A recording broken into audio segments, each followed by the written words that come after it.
To understand the relationship between two lines that never meet and are not parallel, we begin by defining a difference vector, which acts as a bridge, connecting any arbitrary point on the first line to any arbitrary point on the second.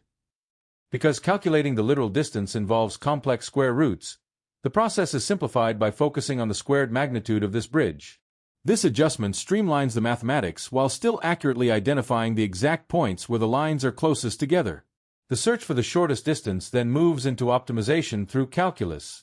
By examining how the squared distance changes as points move along each line, a process involving partial derivatives, we can find the precise location where these changes settle at zero.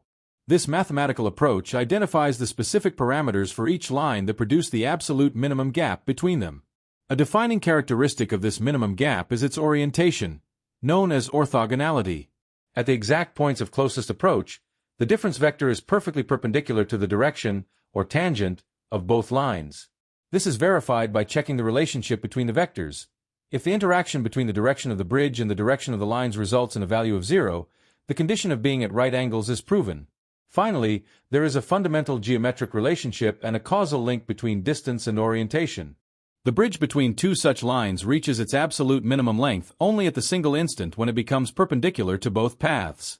Visual demonstrations of this principle show that as points sweep along their respective lines, the distance only hits its floor when the connecting vector achieves this dual perpendicularity, proving that minimum distance necessitates orthogonality.